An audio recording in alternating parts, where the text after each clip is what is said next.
जय हिंद दोस्तों, study group IO के इस प्लेटफॉर्म पर आप सभी का स्वागत है। मैं मदन आपका आपके इस प्लेटफॉर्म पर स्वागत करता हूं। सभी साथी बताएंगे कि आप कैसे हैं। आशा करता हूं आप अच्छे होंगे, बेहतरीन होंगे और उम्मीद करता हूं साथियों अपनी तैयारी बहुत अच्छे से कर रहे होंगे। तो साथियों सभी को पता है ये सामान्य ज्ञान की बुक है एसएससी जीडी 2025 के लिए। ये बुक बहुत ही इंपॉर्टेंट होने वाली है क्योंकि एसएससी जीडी में 2024 में, 23 में, 21 में जो भी परीक्षाएं हुई एसएससी जीडी की, उन सभी प्रश्नों का संकलन है साथ ही इस बुक में। और साथ ही ये क्लास आपकी डेली 12 बजे से होती है। इसमें हम साथ ही इकोनॉमिक्स पढ़ा रहे हैं। क्लास आज की 5वीं है। तो साथ ही करते हैं क्लास को स्टार्ट।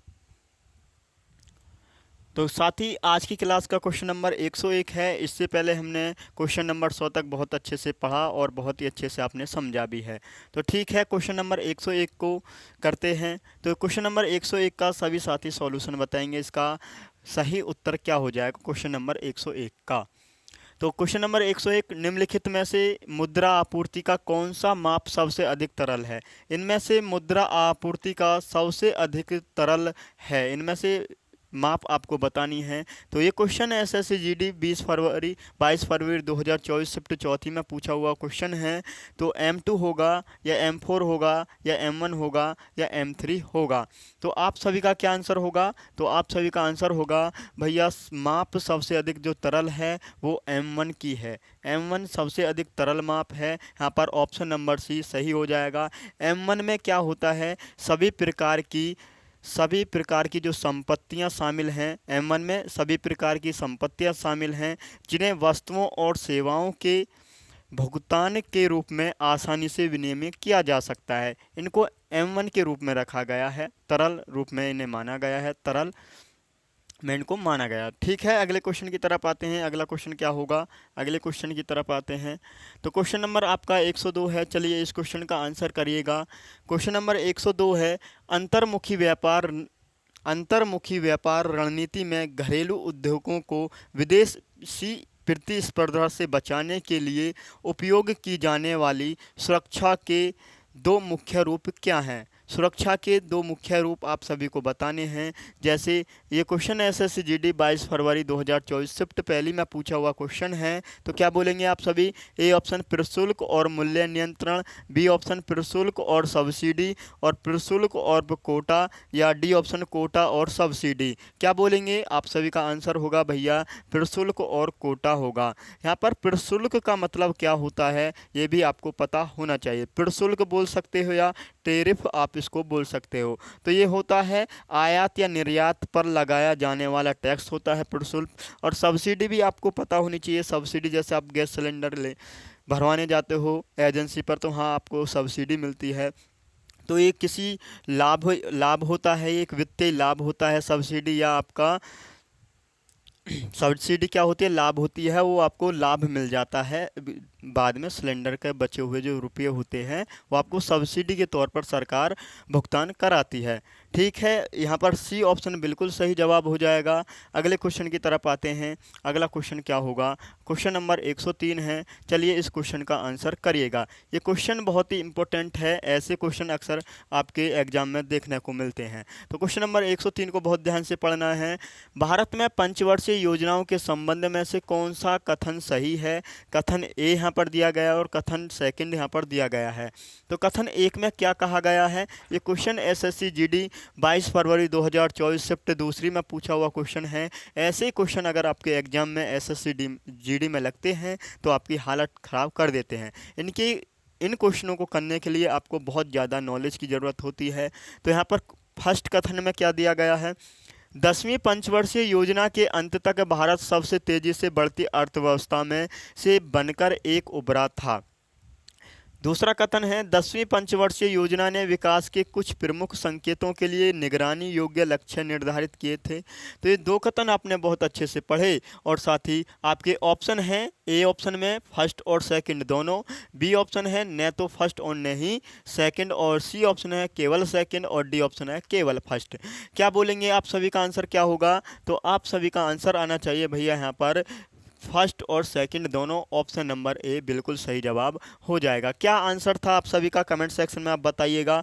10वीं पंचवर्षीय योजना की बात हुई है तो सभी साथियों को इस योजना के बारे में पता होना चाहिए। 10वीं पंचवर्षीय योजना ये कब हुई, सभी साथी बताएंगे कमेंट सेक्शन में। 10वीं पंचवर्षीय योजना जो हुई ये कब हुई, क्या बोलेंगे आप सभी का आंसर क्या होगा, इसकी समय अवधि आपको बतानी है। तो 10वीं पंचवर्षीय योजना जो हुई ये 2002 से 2007 के बीच हुई थी। क्या क्या बोलेंगे आप सभी, तो बिल्कुल आप सभी का आंसर यही आना चाहिए था। 2002 से 2007 की समावधि के बीच 10वीं पंचवर्षीय योजना हुई थी। इसका मुख्य लक्ष्य क्या रहा, 10वीं पंचवर्षीय योजना का मुख्य लक्ष्य क्या रहा होगा, ये भी आपको पता होना चाहिए। मुख्य लक्ष्य क्या रहा तो आप सभी को पता होना चाहिए भैया, प्रति व्यक्ति आय को दोगुना करना था इसका लक्ष्य। प्रति व्यक्ति आय को दोगुना किया जाएगा। तो 10वीं पंचवर्षीय योजना का मुख्य लक्ष्य क्या था, प्रति व्यक्ति आय को दोगुना करना था। प्रति व्यक्ति आय को दोगुना करना था इसका लक्ष्य। और साथ ही यहाँ पर आपको ये पता होना चाहिए, ये जो राष्ट्रीय आपका नेशनल इनकम है, राष्ट्रीय आय है, ये सबसे पहले किस व्यक्ति ने दिया था। राष्ट्रीय आय की गणना सबसे पहले किस व्यक्ति ने की थी, या बोल सकते हैं आप सबसे पहले नेशनल इनकम जो बताई वो सबसे पहले किसने बताई, ये क्वेश्चन यहाँ से बनता है। तो आप सभी को लिखना है भैया, सबसे पहले नेशनल इनकम किसने बताई, नेशनल इनकम किसने बताई। तो सभी का आंसर आना चाहिए भैया दादा भाई नौरोजी, दादा भाई नौरोजी हो जाएगा सभी का आंसर। दादा भाई नौरोजी ने सबसे पहले नेशनल इनकम को बताया। दादा भाई नौरोजी को आप किस नाम से जानते हैं, तो इनको भारत का वयोवृद्ध पुरुष भी कहा जाता है। भारत का वयोवृद्ध पुरुष किसे कहा जाता है, तो वयोवृद्ध पुरुष जो कहा जाता है वो दादा भाई नौरोजी को कहा जाता है। ठीक है, इतना आप सभी को पता होना चाहिए, इतना आपने जाना। इनकी एक बुक भी तो है, उस बुक का नाम आप सभी को पता होना चाहिए। दादा भाई नौरोजी की बुक का नाम आप सभी बोलेंगे क्या हो जाएगी, दादा भाई नौरोजी की बुक का नाम आप सभी को पता होना चाहिए। तो बुक का नाम आप सभी को लिखना है poverty and un-British rule in India. Poverty and un-British rule in India हो जाएगी, इन इंडिया। इनकी पुस्तक का नाम आप सभी को याद रखना है। इसी में बताया था इन्होंने नेशनल इनकम जो सबसे पहले बताई, वो सबसे पहले इसी बुक में उन्होंने 1901 के समथिंग की बात है जब इन्होंने बताई थी। यहाँ पर क्वेश्चन ये बनता है, नेशनल इनकम की पहली आधिकारिक गणना किसने की थी या कब हुई थी। तो नेशनल इनकम की आपको पता होना चाहिए पहली आधिकारिक गणना कब की गई थी, पहली आधिकारिक गणना कब हुई थी, ये क्वेश्चन बनेगा। ऐसे ही तो क्वेश्चन एसएससी आपसे पूछता है। तो पहली आधिकारिक गणना जो हुई वो 1949 में हुई। और किसने कराई थी पहली आधिकारिक गणना, तो पीसी महानलोबिस ने नेशनल इनकम की पहली आधिकारिक गणना कराई। यहीं पर पूछा जाता है साथी, नेशनल इनकम की पहली वैज्ञानिक गणना किसने कराई थी। तो यहीं आपको लिखना है नेशनल इनकम की पहली वैज्ञानिक गणना किसने कराई थी, वैज्ञानिक गणना किसने कराई थी, कब कराई थी, ये भी आपको पता होना चाहिए। तो 1931-32 की बात है। 1931-32 में वी के आर वी राव ने पहली बार नेशनल इनकम की वैज्ञानिक गणना कराई थी। ये क्वेश्चन अक्सर एसएससी पूछता है, ये मैंने आप सभी को बताए, और ऐसा ही क्वेश्चन आपसे पूछा जाएगा। चलिए अगले क्वेश्चन की तरफ आते हैं। क्वेश्चन की व्याख्या आपको कैसी लगी, ऐसी एक्सप्लेनेशन के साथ आपको पढ़ना है और अपने साथी बहुत अच्छे से नोट्स भी बनाने हैं। जब आपकी तैयारी का लेवल अलग रूप में दिखाई देगा, जब आपकी तैयारी सबसे अलग नज़र आएगी, और जब ही आपका नंबर भी आने की सबसे ज़्यादा उम्मीदें रहेगी। तो ठीक है, अगले क्वेश्चन की तरफ आते हैं। इसी प्रकार अपनी तैयारी करते रहिएगा। क्वेश्चन नंबर 104 है, आमदी आमदी और महामंदी के दौरान होने वाली बेरोजगारी को डेड डैश कहा जाता है। ये जो बेरोजगारी होती है, ऐसी बेरोजगारी को क्या कहा जाता है? एसएससी जीडी 22 फरवरी 2024 का ये क्वेश्चन है और शिफ्ट दूसरी में पूछा हुआ भी ये सवाल है। तो क्या बोलेंगे? प्रच्छन्न बेरोजगारी। तो प्रच्छन्न बेरोजगारी के बारे में मैंने बताया। तो प्रच्छन्न बेरोजगारी जो सर्वाधिक जो मिलती है वो कृषि के क्षेत्र में मिलती है। और इसका मतलब क्या होता है? कृषि के ही क्षेत्र में क्यों मिलती है? तो साथी जैसे आप धान बोते हो, भाई धान का रेट है अब इस वक्त 2200, पिछली बार था, पिछले साल था 3600 के समथिंग, लेकिन लागत अब ज़्यादा लगी लेकिन रेट कम मिला। तो इससे क्या हुआ? घाटा हुआ होगा किसान को। तो ऐसी बेरोजगारी को प्रच्छन्न बेरोजगारी कहते हैं और ये प्रच्छन्न बेरोजगारी कृषि में आपको देखने को मिलती है। तो बी ऑप्शन चक्रीय बेरोजगारी, घर्षणात्मक बेरोजगारी या मौसमी बेरोजगारी। तो क्या बोलेंगे? आप सभी का आंसर होगा भैया चक्रीय बेरोजगारी। चक्रीय बेरोजगारी ये आप सभी को पता होना चाहिए।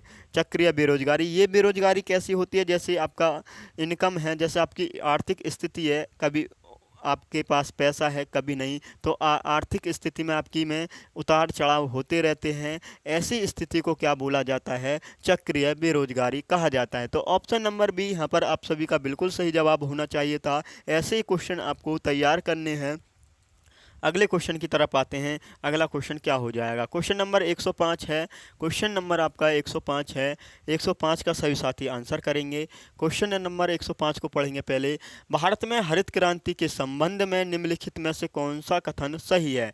कौन सा कथन सही है? एसएससी जीडी 22 फरवरी 2024 शिफ्ट पहली या दूसरी में ये क्वेश्चन पूछा हुआ है। तो कथन एक में दिया गया है, हरित क्रांति के दौरान पारंपरिक कृषि से एकल कृषि की ओर बढ़ने से छोटे किसानों पर नकारात्मक प्रभाव पड़ता है। कथन दूसरा कहता है, हरित क्रांति के प्रभावों में से एक कृषि में अत्यधिक पूंजीकरण है। तो ऑप्शन आपको पढ़ने हैं, न तो फर्स्ट और न ही सेकंड। बी ऑप्शन फर्स्ट और सेकंड दोनों। सी ऑप्शन है आपका केवल फर्स्ट और डी ऑप्शन है आपका केवल सेकंड। तो क्या बोलेंगे? आप सभी का आंसर होगा भैया बी ऑप्शन, फर्स्ट और सेकंड दोनों। फर्स्ट और सेकंड दोनों, ऑप्शन नंबर बी यहाँ पर आप सभी का सही जवाब हो जाएगा। और हरित क्रांति के नकारात्मक प्रभाव क्या हो सकते हैं ये आपको पता होना चाहिए। जैसे मिट्टी की उर्वरकता जो होती है, मिट्टी की उर्वरकता में गिरावट, ये भी हरित क्रांति के नकारात्मक प्रभाव में से एक है। उच्च उत्पादन लागत, ये भी आपका हरित क्रांति के प्रभाव में से एक है, नकारात्मक प्रभाव में से एक रहेगा। और भूजल संसाधनों की कमी, ये भी हरित क्रांति के नकारात्मक प्रभाव में से एक कारण होगा। तो ये कारण आपको पता होना चाहिए। क्वेश्चन नंबर नेक्स्ट की तरफ आते हैं, अगले क्वेश्चन की तरफ मूव करते हैं। क्वेश्चन आपका अगला है, चलिए इस क्वेश्चन का आंसर करिएगा। गरीबी रेखा से नीचे की जनसंख्या के अनुपात को गरीबी अनुपात या कहा जाता है। इस अनुपात को और किस नाम से जाना जाता है ये आप सभी से पूछा है। एसएससी जीडी 22 फरवरी 2024 पहले में पूछा हुआ क्वेश्चन है। चलिए इस क्वेश्चन का आंसर करेंगे सभी साथी। क्या होगा इस क्वेश्चन का आंसर? तो ए ऑप्शन सामाजिक आर्थिक लब्धि, या बी ऑप्शन व्यक्ति गणना अनुपात, या सी ऑप्शन आय असमानता, या डी ऑप्शन गिनी सूचकांक। गिनी सूचकांक ये क्या होता है? तो ये आपको पता होना चाहिए। गिनी सूचकांक जो होता है, एक आबादी के बीच आय के वितरण के माप का शुल्क होता है। ये माप का सूचक होता है, सॉरी शुल्क नहीं होता है, सूचक होता है। तो क्या बोलेंगे? गिनी सूचकांक क्या होता है? एक आबादी के बीच आय के वितरण के माप का एक सूचक होता है गिनी सूचकांक। और साथ ही यहाँ पर आप सभी का आंसर क्या होगा? आय असमानता या व्यक्ति गणना अनुपात। तो आप सभी का आंसर होगा जनसंख्या के अनुपात को गरीबी अनुपात या व्यक्ति गणना अनुपात के नाम से भी इसे व्यक्ति अनुपात गणना भी कहा जा सकता है। ठीक है, क्वेश्चन नंबर 106 का ऑप्शन नंबर बी बिल्कुल सही जवाब है। अगले क्वेश्चन की तरफ आते हैं। अगला क्वेश्चन क्या होगा? अगले क्वेश्चन की तरफ मूव करते हैं। क्वेश्चन नंबर आपका 107 है। निम्नलिखित में से कौन एक कृषि वैज्ञानिक है जिन्होंने भारत में हरित क्रांति में महत्वपूर्ण भूमिका निभाई थी? कौन है? उनका नाम आप सभी को बताना है। एसएससी जीडी 22 फरवरी, आप सभी को पता होना चाहिए। ये क्वेश्चन बार बार आपके रिपीटेड हैं। अगर आपका एक पैटर्न अगर एसएससी पकड़ता है तो उसी पैटर्न पर हर शिफ्ट में क्वेश्चन पूछे भी जाते हैं। तो मोनकोम्बू संबाशिवन स्वामीनाथन, या आप बोल सकते हैं short form M S Swaminathan. C Subramaniam, Verghese Kurien. Verghese Kurien कौन है? 1970 में श्वेत क्रांति के जनक। 1970 में क्या हुई थी? श्वेत क्रांति। श्वेत क्रांति के जनक कौन है? तो डॉक्टर वर्गीज कुरियन है। Vikram Sarabhai, D option. तो आप सभी का आंसर होगा हरित क्रांति के भारत में जो जनक हैं वो एम.एस. स्वामीनाथन है। ऑप्शन नंबर ए आप सभी का यहाँ पर बिल्कुल सही जवाब हो जाएगा। और एम.एस. स्वामीनाथन से आपको ये पता होना चाहिए वर्ष 2024 में भारत रत्न देने की इनको घोषणा दी गई है। इनके भारत रत्न दिया जाएगा, इसकी घोषणा की गई है 2024 में। ठीक है, ऑप्शन नंबर आपका ए बिल्कुल सही जवाब है। अगले क्वेश्चन की तरफ आते हैं। क्वेश्चन नंबर आपका 108 हो जाएगा। क्वेश्चन नंबर 108 का आंसर करेंगे सभी भाई। क्या होगा इसका आंसर? संरचनात्मक समायोजन नीति की शुरुआत के बाद 8वीं पंचवर्षीय योजना अंततः में शुरू की गई थी। ये किसके अंत में शुरू की गई थी? 8वीं पंचवर्षीय योजना। तो कब ये शुरू की गई थी ये आप सभी को पता होना चाहिए। SSCGD 21 फरवरी 2024 शिफ्ट चौथी में पूछा हुआ क्वेश्चन है। 1989, 1992, 1991, 1990। तो आप क्या बोलेंगे? पहली पंचवर्षीय योजना कब से कब तक चली? तो 1951 से 56 तक पहली पंचवर्षीय योजना चली। 1956 से 61 तक आपकी दूसरी, और 61 से 66 तक तीसरी। फिर यहाँ पर 1966 से आपका 69 तक गैप रहता है। यहाँ पर योजना अवकाश रहता है। यहाँ पर पंचवर्षीय योजनाओं को क्या कर दिया गया था? बंद। यहाँ पर योजना अवकाश चलाया गया था। तो ठीक है, फिर 69 से आपकी चौथी चलती है 74 तक। 74 से पाँचवीं पंचवर्षीय योजना चलती है 74 से 78 तक। ये ऐसी पंचवर्षीय योजना थी पाँचवीं जो अपने पूरे 5 वर्ष पूर्ण नहीं कर चुकी थी। फिर यहाँ पर आपका आ जाता है 1978 से 80 तक फिर गैप रहता है। फिर आपकी छठी पंचवर्षीय योजना तो चलती है 1980 से 85 के बीच, और 7वीं चलती है आपकी 1985 से 90 के बीच। फिर आपका एक गैप यहाँ पर देखने को मिलता है 1990 से 92 के बीच। तो फिर आपकी 8वीं पंचवर्षीय योजना चलती है 1992 से 1997 के बीच। तो 8वीं पंचवर्षीय योजना कब अंततः में शुरू की गई थी? तो 1992 में शुरू की गई थी। ये आपका ऑप्शन नंबर बी बिल्कुल सही हो जाएगा। ऐसे ही तो क्वेश्चन आपके एग्जाम में देखने को मिलते हैं। थोड़ा दिमाग आपने लगाया और क्वेश्चन को निकाल गए। तो अगले क्वेश्चन की तरफ आते हैं। अगला क्वेश्चन क्या होगा? क्वेश्चन है आपका, क्वेश्चन नंबर आपका 109 है। इसका आंसर करेंगे सभी साथी। तो question number 109 dash dash dash एक ऐसी अवस्था या स्थिति है जिसमें किसी व्यक्ति या समुदाय के पास न्यूनतम जीवन स्तर के लिए वित्तीय संसाधनों और आवश्यक वस्तुओं का अभाव होगा। ये कौन सा ऑप्शन होने वाला है? ये कौन सा ऑप्शन ऐसे आपसे कहता है? तो क्या बोला है क्वेश्चन ने? एक ऐसी अवस्था या स्थिति जिसमें किसी व्यक्ति या समुदाय के पास न्यूनतम जीवन स्तर के लिए वित्तीय संसाधनों और आवश्यक वस्तुओं का अभाव होगा। तो ऐसे व्यक्ति कौन हैं? तो ऐसे व्यक्तियों को क्या बोला जा सकता है? SSCGD 21 फरवरी 2024 शिफ्ट चौथी में पूछा हुआ क्वेश्चन है साथी। तो निर्धनता, अनैतिक या निरक्षरता या बेरोजगारी। तो ऐसी स्थिति को, ऐसी आवश्यक वस्तुओं के अभाव होने का कारण क्या होता है? भैया निर्धनता होता है। ऑप्शन नंबर ए यहाँ पर बिल्कुल सही जवाब हो जाएगा, निर्धनता। और साथ ही भारत में गरीबी का अनुमान कौन करता है? तो भारत में गरीबी का जो अनुमान लगाया जाता है वो नीति आयोग की टास्क फोर्स द्वारा किया जाता है। तो भारत में गरीबी का आकलन कौन करता है? तो नीति आयोग की क्या है? एक टास्क फोर्स है। नीति आयोग की टास्क फोर्स द्वारा गरीबी का आकलन किया जाता है। ये आप सभी को पता होना चाहिए। तो मैंने आपको पीछे बता दिया दादा भाई नौरोजी की एक बुक है poverty and British rule in India. इस बुक में गरीबी का आकलन सर्वप्रथम आकलन किया गया है। सबसे पहले गरीबी का आकलन किसने किया या नेशनल इनकम किसने बताई थी? तो आपका दादा भाई नौरोजी ने बताई थी। ठीक है, इतना सभी को आपको पता होना ही चाहिए। अगले क्वेश्चन की तरफ आते हैं। क्वेश्चन नंबर आपका 110 है। क्वेश्चन है आपका 110 पूंजीवादी समाज में उत्पादित वस्तुओं को लोगों के बीच डैश वितरित किया जाता है। क्या किया जाता है, वितरित किया जाता है। एसएससी जीडी 21 फरवरी 2024 शिफ्ट चौथी में पूछा हुआ है। तो क्या आंसर होगा, क्या ऑप्शन होगा आप सभी का, पहले ऑप्शन को ध्यान से पढ़ना है। ऐसे समझो कि आप कैसे एग्जाम में आए हुए सवालों को कर रहे हैं, ऐसे ही तो प्रश्न एग्जाम में आए हुए और आए भी हुए हैं। ये क्वेश्चन लोगों की आवश्यकता के आधार पर और क्रिया शक्ति के आधार पर होता है या क्रिया शक्ति के आधार पर नहीं होता है, या लोगों को क्या चाहिए केवल इस आधार पर, या लोगों को क्या चाहिए इसके आधार पर नहीं बल्कि क्रिया शक्ति के आधार पर। तो क्या होगा, पूंजीवादी समाज में उत्पादित वस्तुओं को लोगों के बीच वितरित किया जाता है। तो डी ऑप्शन आप सभी का सही आंसर होगा। लोगों को क्या चाहिए इसके आधार पर नहीं बल्कि क्रिया शक्ति के आधार पर ये वितरित किया जाता है। ऑप्शन नंबर आपका डी सही हो जाएगा। चलिए अगले क्वेश्चन की तरफ आते हैं। अगला क्वेश्चन क्या होगा, अगले क्वेश्चन की तरफ आते हैं। क्वेश्चन है आपका नेक्स्ट 111। भारत में कृषि उत्पादन बढ़ाने के लिए सदाबहार क्रांति शब्द किसने गढ़ा। सदाबहार क्रांति शब्द किसने गढ़ा, एम.एस. स्वामीनाथन या महात्मा गांधी ने या राम मनोहर लोहिया ने या आपका वी.आर. राव ने या आर.वी. राव ने। क्या बोलेंगे, आप सभी का आंसर होगा भारत में कृषि उत्पादन बढ़ाने के लिए सदाबहार क्रांति शब्द जो गढ़ा वो एम.एस. स्वामीनाथन ने गढ़ा। एम.एस. स्वामीनाथन।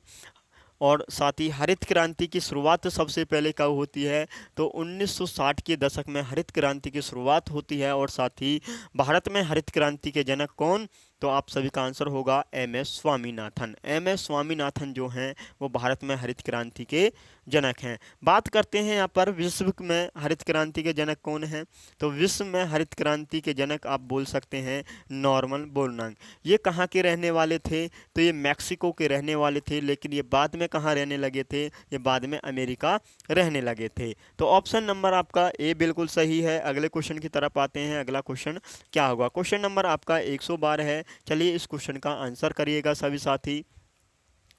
भारत की व्यावसायिक बैंकों के बारे में निम्नलिखित कथनों को पढ़िए। कथन ए पढ़ना है आपको और कथन बी पढ़ना है आपको। तो कथन ए में क्या कहा गया है, व्यावसायिक बैंक दूसरे प्रकार के संस्थान हैं जो द्रव्य निर्माण अर्थव्यवस्था का एक भाग हैं।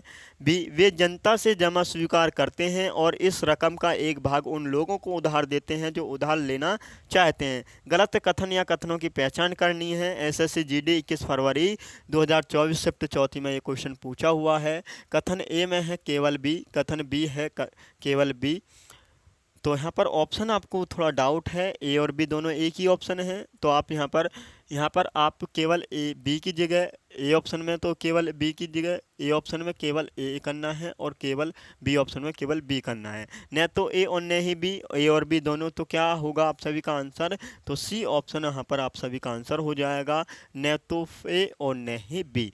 तो ठीक है, यह आपको पता होगा। और साथ ही व्यावसायिक बैंकों से मतलब क्या होता है, ये जो व्यावसायिक बैंक होते हैं या इन्हीं को वाणिज्य बैंक कहा जाता है।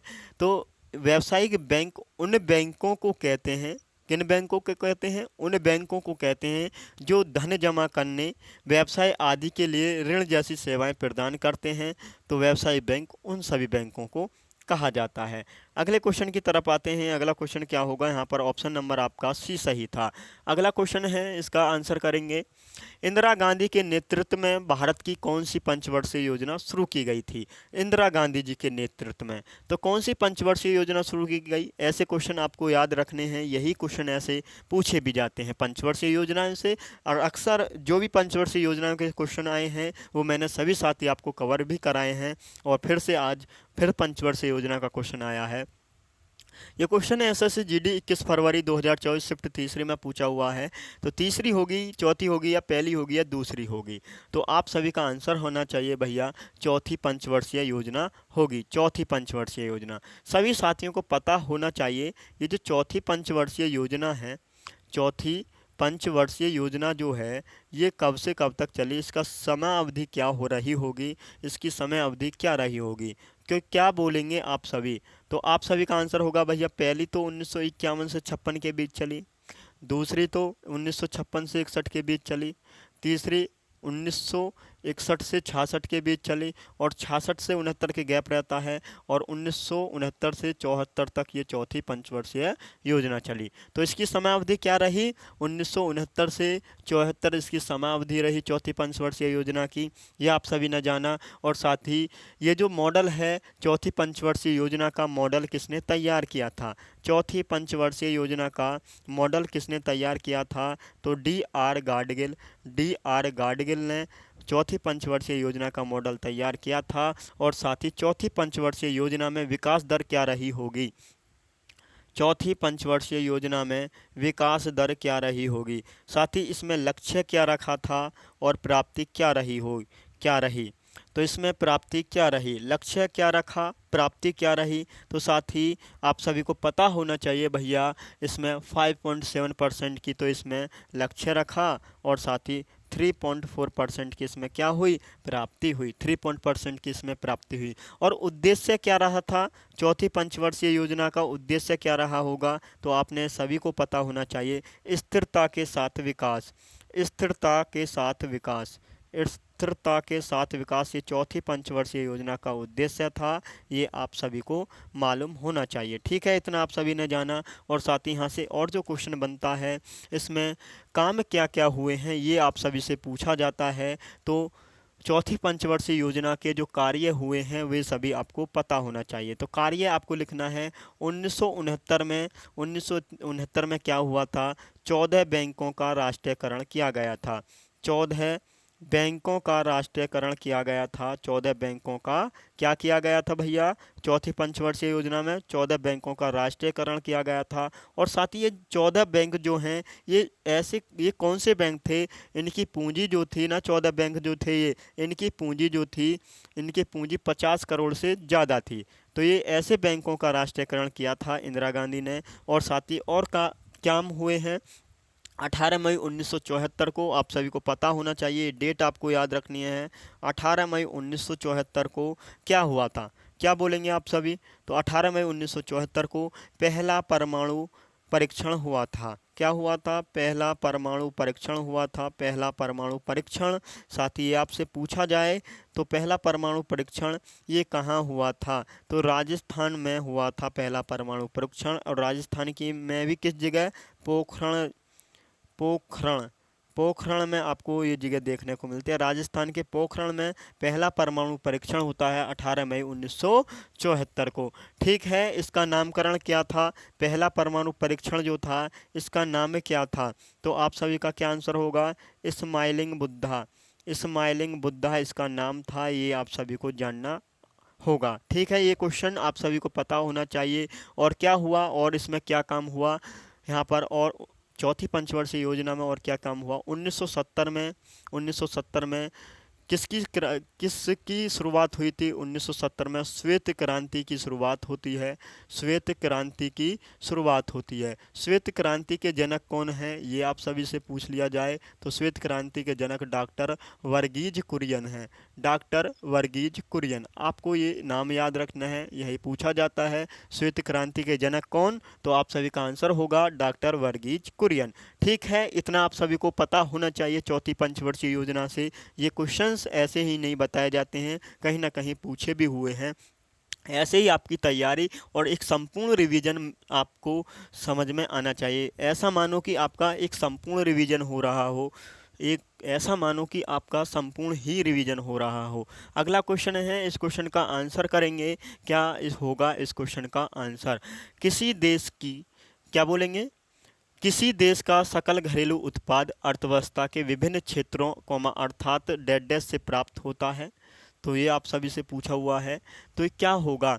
एसएससी जीडी 21 फरवरी 2024 शिफ्ट आपकी तीसरी में पूछा हुआ क्वेश्चन है। ए ऑप्शन है वाणिज्यिक और व्यापारिक क्षेत्रों में, या बी ऑप्शन कृषि क्षेत्र, औद्योगिक क्षेत्र और सेवा क्षेत्र, बी ऑप्शन ग्रामीण और शहरी क्षेत्रों में, और डी ऑप्शन केवल कृषि क्षेत्र और औद्योगिक क्षेत्र। तो आप सभी का आंसर आना चाहिए भैया कृषि क्षेत्र, औद्योगिक क्षेत्र और सेवा क्षेत्र। किसी देश का सकल घरेलू उत्पाद, इसको क्या बोला जाता है? GDP. GDP, gross domestic product. Gross domestic product, ये आप सभी को पता होना चाहिए। सकल घरेलू उत्पाद सकल घरेलू उत्पाद। तो ये किन क्षेत्रों में होता है? तो कृषि क्षेत्र में होता है, औद्योगिक क्षेत्र में होता है और सेवा क्षेत्र में होता है। जीडीपी का मतलब क्या होता है? तो किसी देश में एक वर्ष की अवधि में उत्पादित सभी अंतिम वस्तुओं एवं सेवाओं के कुल मौद्रिक मूल्य को क्या कहा जाता है? जीडीपी कहा जाता है। ये आपको याद रखना है। अगले क्वेश्चन की तरफ आते हैं। अगला क्वेश्चन है क्वेश्चन नंबर आपका 115।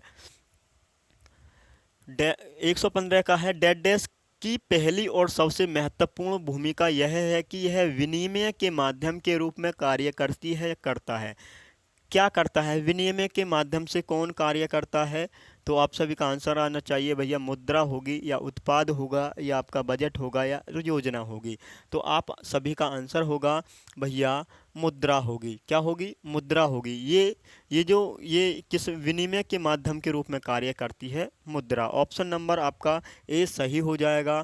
अगले क्वेश्चन की तरफ आते हैं। अगला क्वेश्चन क्या है? अगला क्वेश्चन का आंसर करेंगे। दूसरी पंचवर्षीय योजना में तेजी से औद्योगिकरण और सार्वजनिक क्षेत्र पर जोर दिया गया। इसका प्रारूप और योजना डेडस के नेतृत्व में बनाई गई। दूसरी पंचवर्षीय योजना का कहने का मतलब ये है, सादा सिंपल भाषा में, दूसरी पंचवर्षीय योजना का प्रारूप या मॉडल किसने तैयार किया था? मॉडल किसने तैयार किया था? तो आप सभी का क्या आंसर होगा? आप सभी का आंसर आना चाहिए। बात करते हैं, दूसरी पंचवर्षीय योजना की बात हो रही है। दूसरी पंचवर्षीय योजना की बात हो रही है। तो सबसे पहले आप सभी को ये बताना है, दूसरी पंचवर्षीय योजना जो है साथी, ये इसकी समाअवधि क्या रही होगी? इसकी समाअवधि क्या रही होगी? तो 1956 से 61 के बीच ये दूसरी पंचवर्षीय योजना चलती है। और साथ ही ये किस मॉडल पर आधारित थी? तो आप सभी का क्या आंसर होगा? तो आप सभी का आंसर होगा भैया पीसी महानलोबिस। पीसी महानलोबिस मॉडल पर ये आधारित थी। तो कौन से ऑप्शन में आपको देखने को मिला? ऑप्शन नंबर आपका कौन सा हुआ? ऑप्शन नंबर यहाँ पर सी सही हो जाएगा। और साथ ही दूसरी पंचवर्षीय योजना का उद्देश्य क्या था? इसका उद्देश्य क्या था दूसरी पंचवर्षीय योजना का?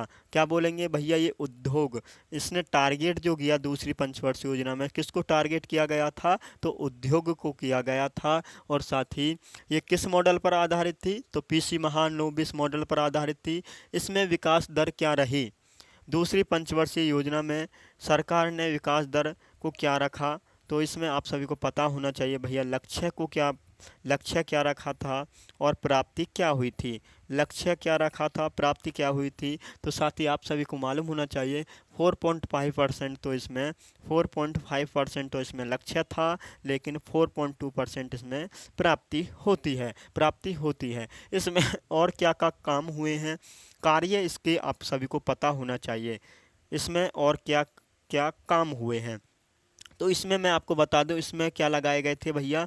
स्टील प्लांट लगाए गए थे। स्टील प्लांट लगाए गए थे। जैसे आपका कौन सा स्टील प्लांट? जैसे मैं आपको बता दूं, भिलाई। भिलाई जो ये पड़ता है, ये किस राज्य में पड़ता है?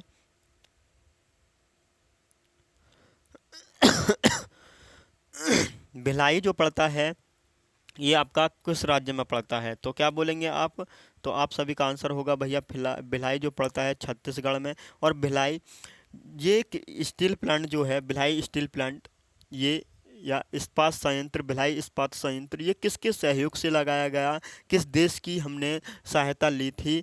तो रूस। आप सभी का आंसर आना चाहिए भैया, रूस देश की सहायता से हमने भिलाई भिलाई इस्पात संयंत्र लगाया गया था। क्यों लगाया गया था? क्योंकि टारगेट हमने किसको किया गया था?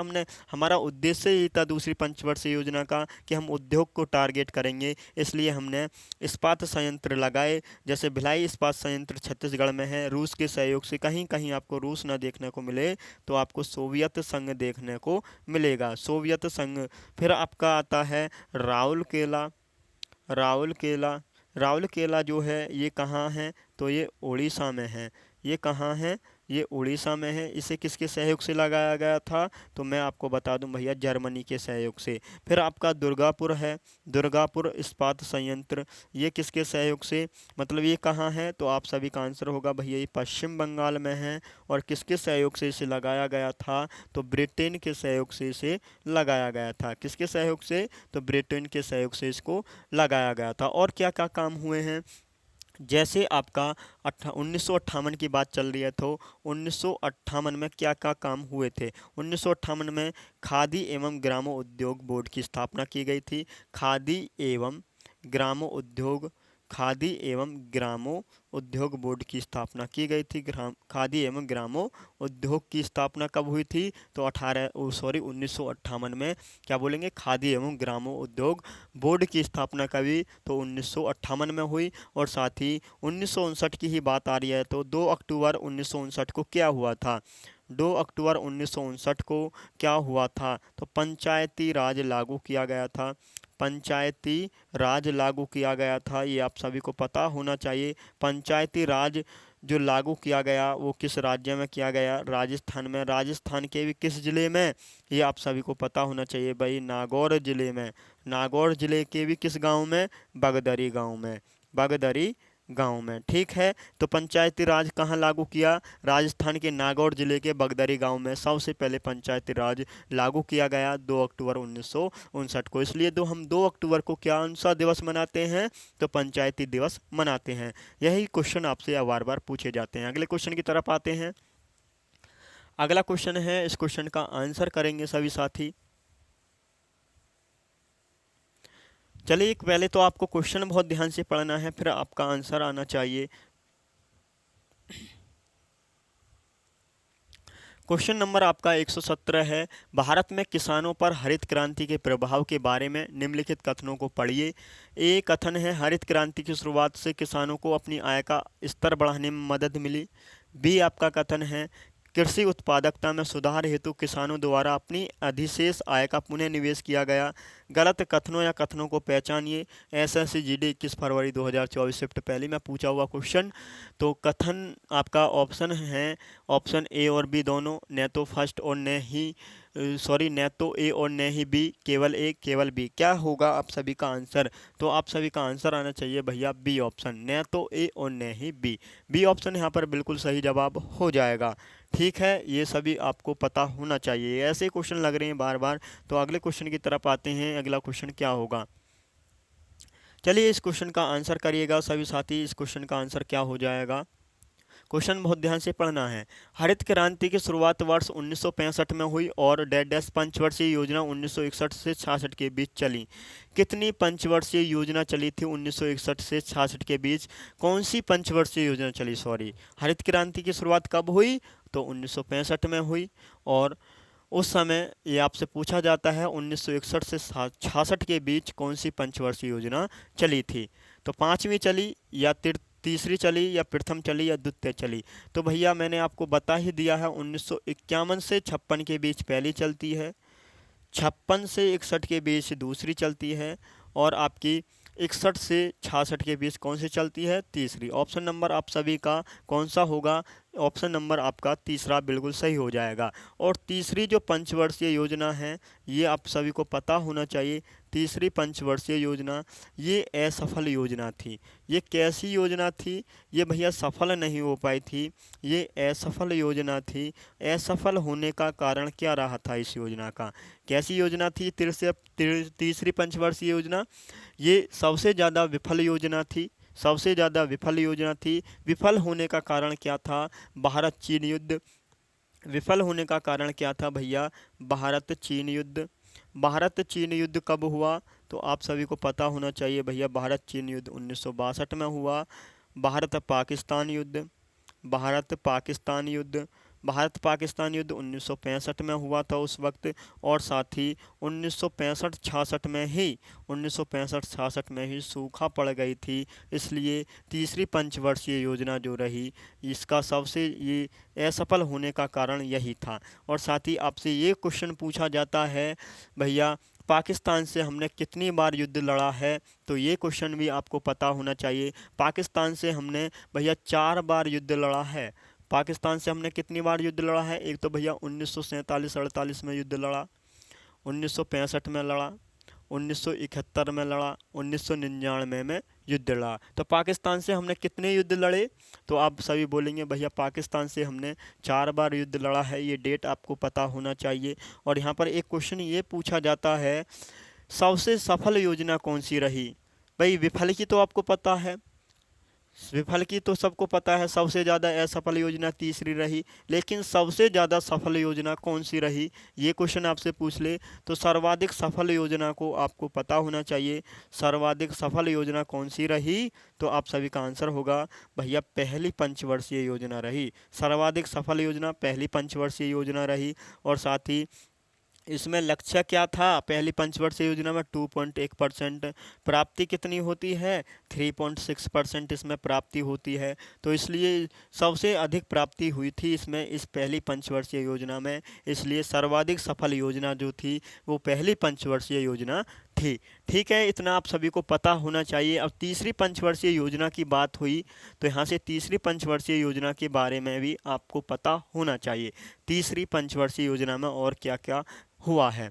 ठीक है, तीसरी पंचवर्षीय योजना की हम बात करते हैं कि तीसरी पंचवर्षीय योजना का उद्देश्य क्या रहा। तो क्या बोलेंगे, तीसरी पंचवर्षीय योजना का उद्देश्य क्या रहा, तो क्या आप सभी का आंसर होगा भैया इसके जो उद्देश्य था कृषि प्लस उद्योग, कृषि प्लस उद्योग दोनों पर इसने टारगेट किया, दोनों को इसने टारगेट किया था। इसलिए तीसरी पंचवर्षीय योजना जो थी इस पर क्या ध्यान दिया गया, इसका उद्देश्य क्या था, तो कृषि प्लस उद्योग। और विकास दर इसमें क्या रही थी, तीसरी पंचवर्षीय योजना में विकास दर क्या रही थी। आप बोलेंगे भैया इसमें लक्ष्य क्या रखा था, प्राप्ति क्या हुई, लक्ष्य क्या रखा था, प्राप्ति क्या हुई। तो आप सभी का आंसर होगा भैया इसमें लक्ष्य 5.6% रखा था, 5.6% रखा था, लेकिन प्राप्ति 2.8% की होती है। ठीक है, ये जो है तीसरी पंचवर्षीय योजना ये किस मॉडल पर आधारित थी, इसका मॉडल किसने तैयार किया था, तो सुखमय चक्रवर्ती, सुखमय चक्रवर्ती ने इसका मॉडल तैयार किया था। तीसरी पंचवर्षीय योजना का मॉडल किसने तैयार किया, तो सुखमय चक्रवर्ती ने किया था। और इसमें क्या क्या काम हुए हैं, क्या क्या कार्य हुए हैं, तो कार्य आप सभी को पता होना चाहिए। बोकारो स्टील प्लांट लगाया गया था इसी पंचवर्षीय योजना में, बोकारो स्टील प्लांट। ये कहाँ है, बोकारो स्टील प्लांट जो है ये किस राज्य में है और किसकी सहायता ली थी, तो मैं आपको बता दूं भैया बोकारो स्टील प्लांट जो है ये झारखंड में है। किस राज्य में है, झारखंड में है। और किस देश की सहायता से इसे लगाया गया था, तो भैया रूस, रूस देश की सहायता से इसे लगाया गया। कहने का मतलब सोवियत संघ, सोवियत संघ की सहायता से इनको लगाया गया था। और भैया इसमें क्या क्या काम हुए हैं, 1965 में क्या हुआ, एफसीआई की स्थापना की गई थी। एफसीआई की स्थापना किसने की थी, तो ये आप सभी को पता होना चाहिए भैया। FCI food corporation of India की स्थापना कब हुई, 1965 में हुई। और क्या हुआ था, और क्या क्या काम हुआ था, तो मैं आप सभी को पता होना चाहिए। कृषि कीमत एवं लागत आयोग का गठन कब किया गया, कृषि कीमत एवं लागत आयोग का गठन भी 1965 में ही किया गया था। कृषि कृषि कीमत कृषि कीमत एवं लागत आयोग, एवं लागत आयोग, इसका इसका गठन कब किया गया था, तो 1965 में किया गया था। ये आपने पढ़ा होगा एक एमएसपी होता है, क्या होता है एक एमएसपी, न्यूनतम समर्थन मूल्य, क्या बोलेंगे, न्यूनतम समर्थन मूल्य होता है एमएसपी का मतलब। और साथ ही एमएसपी को जारी कौन करता है, तो एमएसपी को जारी करता है कृषि कीमत एवं लागत आयोग, एमएसपी को जारी करता है। एमएसपी का मतलब क्या होता है, जैसे आपने क्या बोई, कोई फसल बोई, जैसे आपने आलू बोए, आलू आपने खरीदे थे 20 रुपया किलो, बोने के लिए कितने रुपये किलो खरीदे थे, तो कहने का मतलब है जब आपने आलू बोए तो आपकी लागत जो लगी 20 रुपया किलो के हिसाब से आपकी लागत लगी। लेकिन बाज़ार का मूल्य क्या था उस वक्त, लेकिन आपको बाज़ार का मूल्य कितना मिला, वहाँ पर 30 रुपये आपको बाज़ार का मूल्य देखने को मिलता है। बोने के बाद आपकी फसल जो बिक रही है वो 30 रुपये किलो के भाव से बिक रही है। ठीक है, और यहाँ पर क्या होता है, सरकार आपको पहले ही रेट दे देती है। जब आपने लागत 20 रुपये किलो की लगा दी आलू बोने में, तो बुआई बुआई जो होगी आपकी, बुआई के बाद आपको सरकार क्या करेगी, तो उस आलू का भाव निकाल देगी, 35 रुपया किलो आलू हम खरीदेंगे। तो इसका ही मतलब एमएसपी होता है, ये आप सभी को याद रखना है। ये तीसरी पंचवर्षीय योजना से कुछ बातें थी जो मैंने आप सभी को बताई। चलिए अगले प्रश्न की तरफ आते हैं। क्वेश्चन नंबर आपका 119 है, इस क्वेश्चन का आंसर करेंगे। इस क्वेश्चन का आंसर क्या हो जाएगा, क्वेश्चन नंबर आपका 119 है। चलिए इस क्वेश्चन का आंसर करिएगा, क्या होगा इस क्वेश्चन का आंसर। तीसरी योजना की विफलता यानी रुपये के अवमूल्यन निर्यात को बढ़ावा देने के लिए, साथ साथ मुद्रास्फीति की मंदी के कारण चौथी 5 ईयर प्लान को स्थापित कर दिया गया और इसलिए इसके स्थान पर डैश डैश वार्षिक योजनाएं पेश की गईं। तो कितनी वार्षिक योजनाएं पेश की गई थीं? तो भैया तीसरी पंचवर्षीय योजना 1966 से 1961 से 66 के बीच चलती है, लेकिन यहाँ पर ये असफल हो जाती है। तो यहाँ पर पंचवर्षीय योजनाओं को रोका गया और यहाँ पर कौन सी योजनाएं चलाई गई थी? तो वार्षिक योजनाएं चलाई गई थी। और वार्षिक योजनाएं ये कब कितनी योजनाएं चलाई गई थी? तो भैया तो 1966 से 1969 तक हमने वार्षिक योजनाएं चलाई। तो 1966, 67, 68, 69, तो 66 से 69 तक कितना? तो 3 वर्ष का गैप आया। तो 3 वार्षिक योजनाएं पेश की गई। ऑप्शन नंबर आपका यहाँ पर कौन सा हुआ? ऑप्शन नंबर आपका यहाँ पर सी हुआ। 1 अप्रैल 1966 से 31 मार्च 1969 के समय को प्लान हॉलीडे कहा जाता है। क्या कहा जाता है ये पूछ ले आपसे। 1 अप्रैल 1966 से 31 मार्च 1969 के समय को क्या कहा जाता है? तो प्लान हॉलीडे के नाम से इसे जाना जाता है या इसे प्लान हॉलीडे कहा जाता है। और इसी दौरान क्या चल रही थी मैं आपको बता दूं। इसी दौरान क्या चल रही थी भैया? हरित क्रांति चल रही थी। कौन सी क्रांति चल रही थी? इसी दौरान हरित क्रांति चल रही थी। और मैं आपको बता ही चुका, हरित क्रांति चल रही थी इसी दौरान 1965 इसी पंचवर्षीय योजना के दौरान क्या चल रही थी? हरित क्रांति चल रही थी। और साथ ही हरित क्रांति की शुरुआत कब हुई ये आपसे पूछा जाता है। हरित क्रांति की शुरुआत हुई थी इसी दौरान, ये आपने जाना। और साथ ही विश्व में हरित क्रांति के जनक कौन हैं? विश्व में हरित क्रांति के जनक कौन हैं? तो आप सभी का आंसर होगा विश्व में हरित क्रांति के जनक कौन हैं? तो नॉर्मन बोरलॉग आप सभी का आंसर होगा, नॉर्मन बोरलॉग। ये आप सभी का आंसर आना चाहिए। ये किस देश के रहने वाले थे? तो आप सभी का आंसर होगा भैया मैक्सिको। मैक्सिको के ये रहने वाले थे। और ये बाद में कहाँ रहने चले गए थे? ये बाद में कहाँ आ गए थे? तो बाद में ये यूएसए आ गए थे, अमेरिका आ गए थे। लेकिन यहाँ पर पूछा जाता है भारत में हरित क्रांति के जनक कौन हैं? भारत में हरित क्रांति के जनक कौन हैं? तो आप सभी का आंसर होगा एम.एस. स्वामीनाथन। एम.एस. स्वामीनाथन जो हैं ये भारत में हरित क्रांति के जनक हैं। लेकिन यहाँ पर ये क्वेश्चन एक बेहतरीन सा बनता है। यहाँ पर मैं जो आपको अब बताने वाला हूँ, तो पहली बार हरित क्रांति कब होती है? 1966-67 के समथिंग होती है। 1966 के समथिंग होती है पहली जो हरित क्रांति होती है। पहली बार जो हरित क्रांति होती है वो कब होती है? आप बोलेंगे भैया 1966-67 के समथिंग होती है। तो यहाँ पर आपको बताना है भैया उस समय पीएम कौन थे? उस समय पीएम कौन थे? तो क्या बोलेंगे? लाल बहादुर शास्त्री उस समय पीएम थे। लाल बहादुर शास्त्री उस समय पीएम थे। ठीक है, 1966-67 की बात हो रही है, तो उस समय लाल बहादुर शास्त्री पीएम थे। और बात करते हैं 1966-67 में ही कृषि मंत्री कौन थे? कृषि मंत्री कौन थे? क्या बोलेंगे आप सभी भैया उस समय कृषि मंत्री कौन थे? तो आप सभी का आंसर होगा चिदम्बरम सुब्रमण्यम। चिदम्बरम सुब्रमण्यम। चिदम्बरम सुब्रमण्यम। तो उस समय कृषि मंत्री थे चिदम्बरम सुब्रमण्यम। तो इनको चिदम्बरम सुब्रमण्यम ये कृषि मंत्री हैं, तो इसलिए इनको हरित क्रांति का राजनीतिक जनक भी कहा जाता है। तो पूछ ले आपसे हरित क्रांति का राजनीतिक जनक कौन है? तो क्या बोलेंगे आप सभी? हरित क्रांति का राजनीतिक जनक कौन है? तो चिदम्बरम सुब्रमण्यम आप सभी का आंसर आना चाहिए। क्यों है? क्योंकि उस समय कृषि मंत्री ही ये ही थे। ठीक है, कभी आपसे पूछ ले एग्जाम में हरित क्रांति का राजनीतिक जनक कौन है? तो चिदम्बरम सुब्रमण्यम।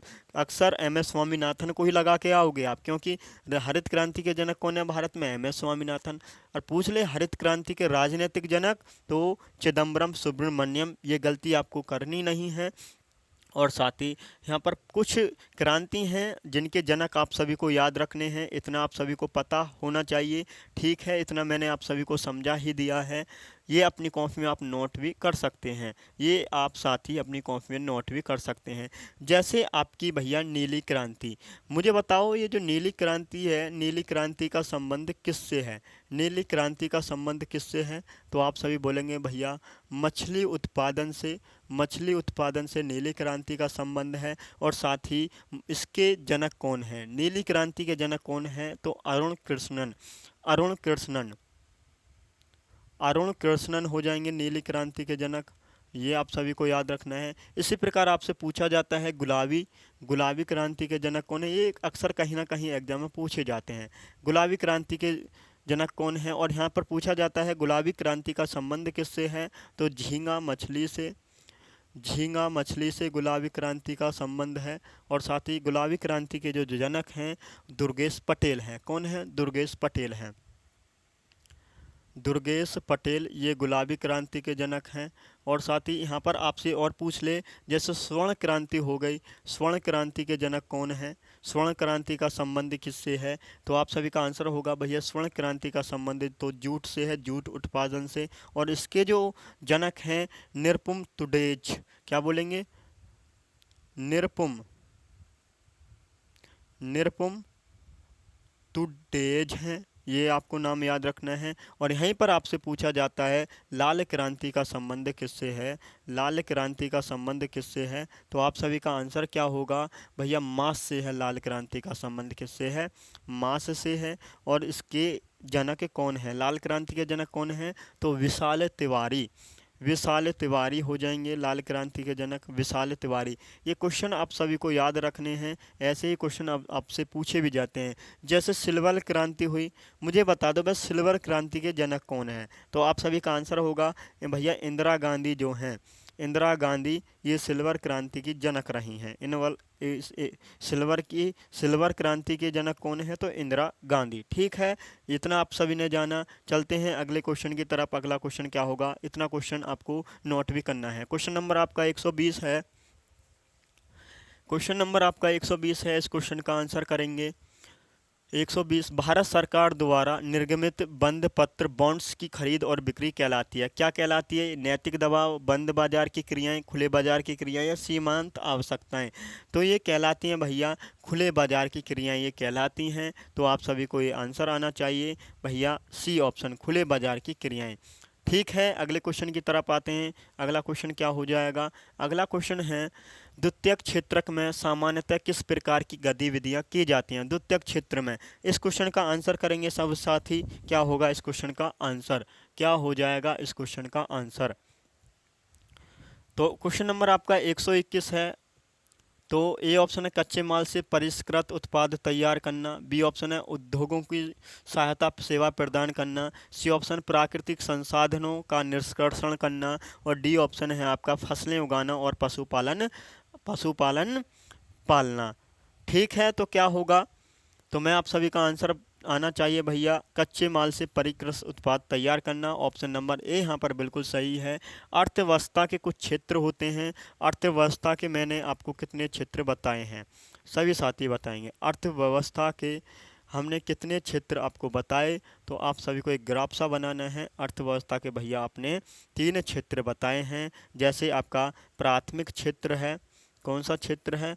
प्राथमिक क्षेत्र है, द्वितीय क्षेत्र है, द्वितीय क्षेत्र है, प्राथमिक क्षेत्र, द्वितीय क्षेत्र, और आपका तीसरा कौन सा क्षेत्र है? तृतीय क्षेत्र, तृतीय क्षेत्र।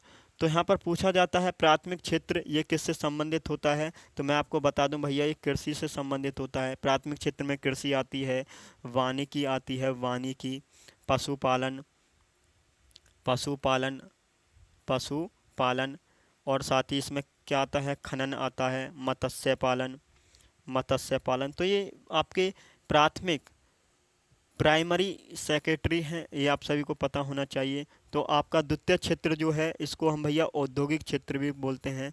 औद्योगिक क्षेत्र कौन सा है? तो आप सभी का आंसर होगा औद्योगिक क्षेत्र आपका द्वितीय क्षेत्र है। ये क्वेश्चंस आप सभी को पता होना चाहिए भैया। इसका संबंध जो है द्वितीय क्षेत्र का उत्पादन से संबंधित है।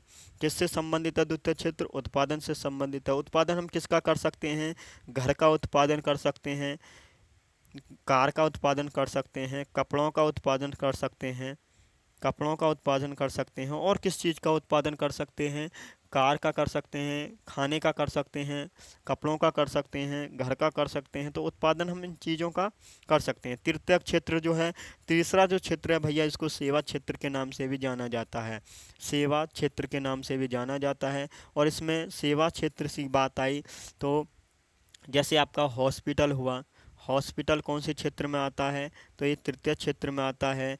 बीमा हुआ, बीमा हुआ, हो- आपका परिवहन हुआ, परिवहन हुआ, बीमा परिवहन, और बैंकिंग, बैंकिंग भी आपकी सेवा क्षेत्र में ही होगी, सेवा क्षेत्र तृतीय क्षेत्र में। तो ठीक है, इतना आप सभी को याद रखना है। शिक्षा हुआ, परिवहन, बैंकिंग, शिक्षा, और क्या बता दूं मैं आपको, हॉस्पिटल, वित्त, बीमा, हॉस्पिटल, बैंकिंग के साथ वित्त आपको लगा लो, शिक्षा, ये आपके तृतीय क्षेत्र से संबंधित हैं। इतना आप सभी को पता होना चाहिए। ठीक है, अगले क्वेश्चन की तरफ आते हैं। अगला क्वेश्चन क्या है? क्वेश्चन नंबर आपका 122 है। इस क्वेश्चन का आंसर करेंगे, इस क्वेश्चन का आंसर करेंगे। भारत में हरित क्रांति के बारे में निम्नलिखित में से कथनों को आप सभी को पढ़ना है। कथन ए है, यह क्रांति दूसरी पंचवर्षीय योजना के भारत के भुखमरी संकट को दूर करने के लिए शुरू की गई थी। बी कथन है, इसके दीर्घकालिक उद्देश्यों में ग्रामीण विकास, औद्योगिक विकास, अवसंरचना, कच्चे माल आदि पर आधारित समग्र कृषि आधुनिकीकरण शामिल था। एसएससी जीडी 27 फरवरी 2024 शिफ्ट दूसरी में पूछा हुआ क्वेश्चन है। तो केवल ए, न तो ए और न ही बी, केवल बी, ए और बी दोनों। तो आप सभी का आंसर होगा भैया ए और बी दोनों। ऑप्शन नंबर डी बिल्कुल सही हो जाएगा। तो साथ ही आज की क्लास को हम यहीं पर रोकना चाहते हैं, यहीं पर, मतलब आज की क्लास को क्वेश्चन नंबर 122 पर ही रोकेंगे, क्योंकि हमारे फ़ोन की मेमोरी भर चुकी है। 1 या 2 ही मिनट हैं, लेकिन फिर अगर नहीं रोकी तो हमारी वीडियो ख़राब हो जाएगी। तो जय हिंद, जय भारत करते रहिएगा अपनी तैयारी। इसी प्रकार आपको यहाँ पर समझाया जाएगा। इस बुक का सॉल्यूशन इसी प्रकार हमारे चैनल पर चलने वाला है। ठीक है, थैंक यू सो मच। जय हिंद, जय भारत।